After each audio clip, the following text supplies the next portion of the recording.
Quand on vous dira « Regardez, il se cache ici », ne le croyez pas. En effet, le Fils de l'homme viendra comme l'éclair qui brille d'un bout du ciel à l'autre. Là où il y aura le cadavre, les charognards se rassembleront. Ces jours-là, les gens souffriront beaucoup et tout de suite après, le soleil ne brillera plus, la lune ne donnera plus de lumière. Les étoiles tomberont du ciel et les puissances du ciel trembleront. Alors, dans le ciel, on verra le signe du Fils de l'homme, et tous les peuples de la terre crieront et pleureront.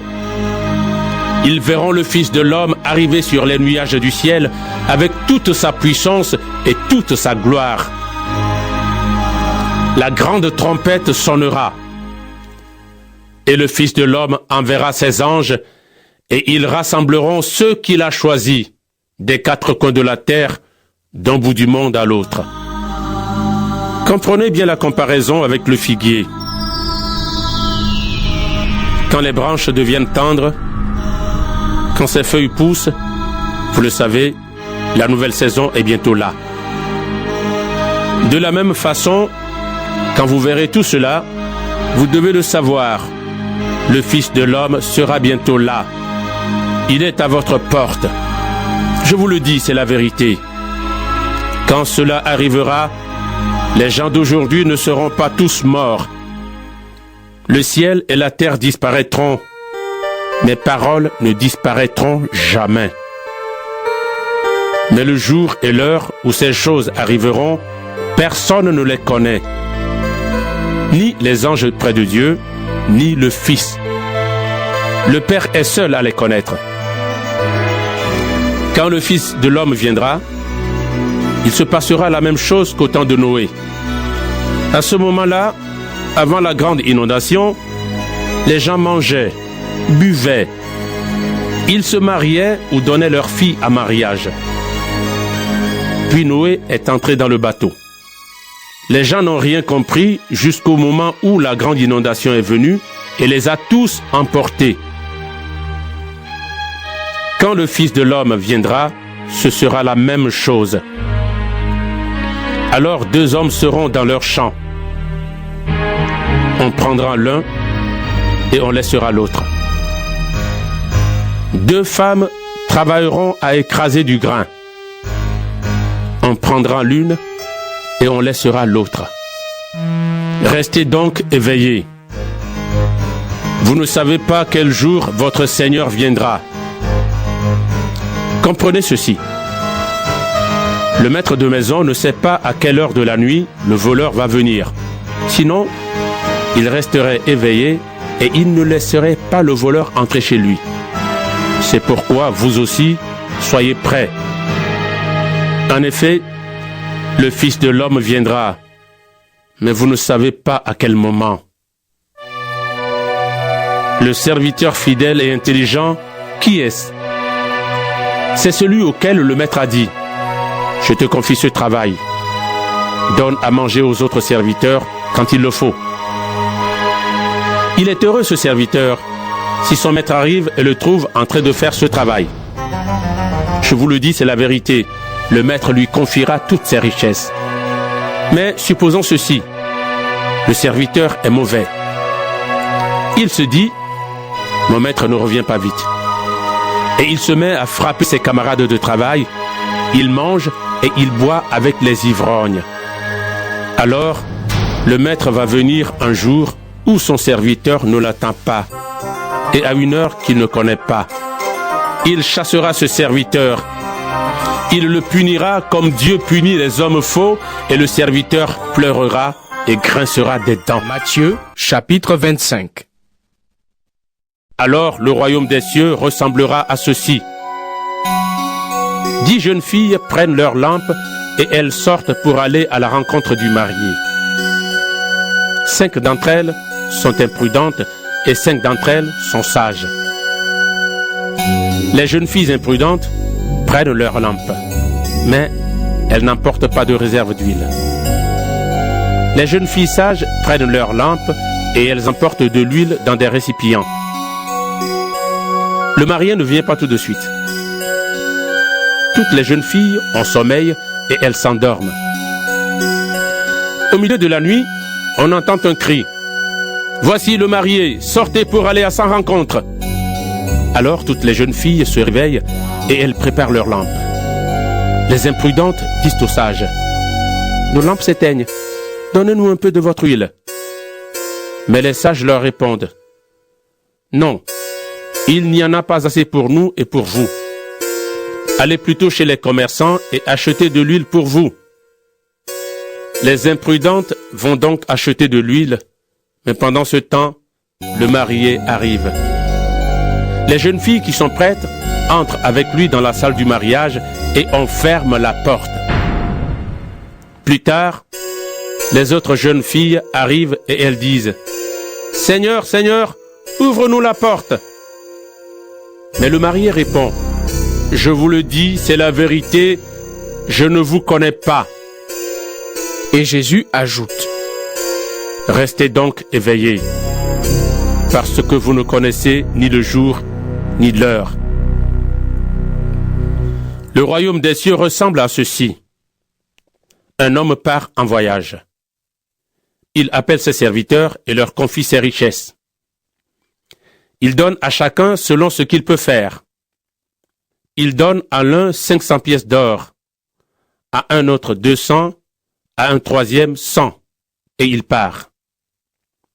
Le serviteur qui a reçu les 500 pièces d'or s'en va tout de suite faire du commerce avec cet argent et il gagne encore 500 pièces d'or. Celui qui a reçu les 200 pièces d'or fait la même chose et il gagne encore 200 pièces d'or. Mais celui qui a reçu les 100 pièces d'or s'en va faire un trou dans la terre et il cache l'argent de son maître. Longtemps après, le maître de ses serviteurs revient.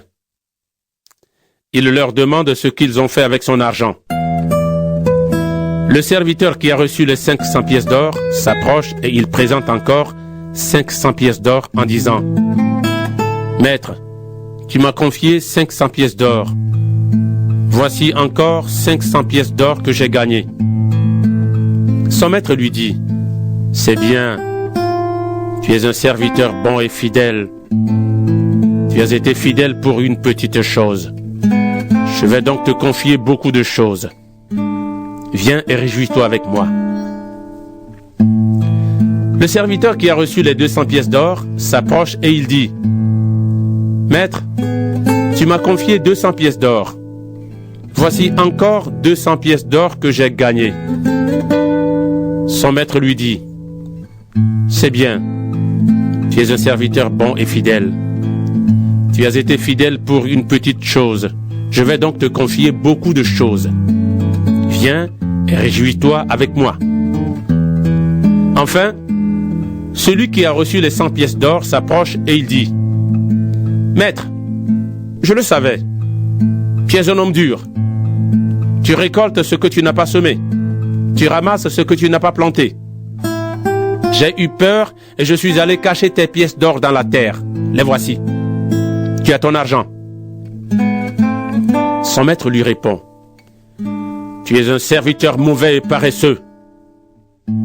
Tu le savais, je récolte ce que je n'ai pas semé. Je ramasse ce que je n'ai pas planté. Donc, tu devais mettre mon argent à la banque. De cette façon, à mon retour, je pouvais reprendre l'argent avec les intérêts. Enlevez-lui donc les 100 pièces d'or. Donnez-les à celui qui a 1000 pièces d'or. Oui, celui qui a quelque chose, on lui donnera encore plus et il aura beaucoup plus. Mais celui qui n'a rien, on lui enlèvera même le peu de choses qu'il a. Et ce serviteur inutile, jetez-le dehors dans la nuit. Là, il pleurera et il grincera des dents. Quand le Fils de l'homme viendra dans sa gloire avec tous ses anges, il s'assoira sur son siège de roi tout-puissant. On rassemblera tous les peuples devant lui. Et il séparera les gens les uns des autres, comme le berger sépare les moutons des chèvres. Il placera les moutons à sa droite et les chèvres à sa gauche. Alors le roi dira à ceux qui sont à sa droite, « Venez, vous que mon Père bénit. Recevez le royaume que Dieu vous a préparé depuis la création du monde. En effet, j'ai eu faim et vous m'avez donné à manger. J'ai eu soif et vous m'avez donné à boire. J'étais un étranger et vous m'avez accueilli. J'étais nu et vous m'avez donné des vêtements. J'étais malade et vous m'avez visité. J'étais en prison et vous êtes venus me voir. » Alors, ceux qui ont obéi à Dieu diront au roi, « Seigneur, quand est-ce que nous t'avons vu? Tu avais donc faim et nous t'avons donné à manger? Tu avais donc soif et nous t'avons donné à boire? Tu étais un étranger et nous t'avons accueilli? Tu étais donc nu et nous t'avons donné des vêtements? Tu étais malade ou en prison et nous sommes venus te voir? Quand donc? » Et le roi leur répondra, « Je vous le dis, c'est la vérité.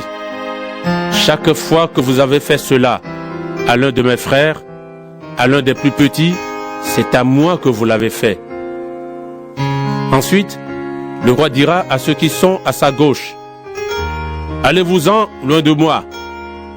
Dieu vous maudit. Allez dans le feu qui ne s'éteint pas et qu'on a préparé pour l'esprit du mal et pour ses anges. En effet, j'ai eu faim et vous ne m'avez pas donné à manger. J'ai eu soif et vous ne m'avez pas donné à boire. J'étais un étranger et vous ne m'avez pas accueilli. J'étais nu et vous ne m'avez pas donné de vêtements. J'étais malade et en prison et vous ne m'avez pas visité. » Alors, eux aussi diront au roi, « Seigneur, quand est-ce que nous t'avons vu? Tu avais donc faim et soif. Tu étais un étranger. Tu étais donc nu, malade ou en prison. Et nous ne t'avons pas aidé. Quand donc? » Et le roi leur répondra, « Je vous le dis, c'est la vérité. Chaque fois que vous n'avez rien fait pour l'un de ces plus petits, vous n'avez rien fait pour moi non plus. » Et ils partiront pour recevoir une punition qui dure toujours. Mais ceux qui ont obéi à Dieu partiront pour recevoir la vie avec Dieu pour toujours. Chapitre 26. Quand Jésus a fini d'enseigner tout cela, il dit à ses disciples, « Vous le savez, dans 2 jours, c'est la fête de la Pâque. Le Fils de l'homme va être livré pour qu'on le cloue sur une croix. » Alors, les chefs des prêtres et les anciens du peuple se réunissent dans le palais de Caïphe, le grand prêtre. Ils décident d'arrêter Jésus en secret et de le faire mourir. Ils disent, « Il ne faut pas l'arrêter pendant la fête, sinon le peuple va se révolter. » Jésus est à Béthanie, dans la maison de Simon le lépreux. Alors, pendant le repas, une femme s'approche de lui avec un très beau vase plein d'un parfum très cher. Elle verse le parfum sur la tête de Jésus. Quand les disciples voient cela, ils ne sont pas contents du tout et ils disent, « Elle a gaspillé ce parfum. Pourquoi? On pouvait le vendre très cher et ensuite donner l'argent aux pauvres. » Jésus entend cela et il dit, « Pourquoi est-ce que vous faites de la peine à cette femme? Ce qu'elle a fait pour moi est une bonne action. Vous aurez toujours des pauvres avec vous, mais moi, vous ne m'aurez pas toujours. Elle a mis du parfum sur mon corps. D'avance, elle m'a préparé pour la tombe. Je vous le dis, c'est la vérité.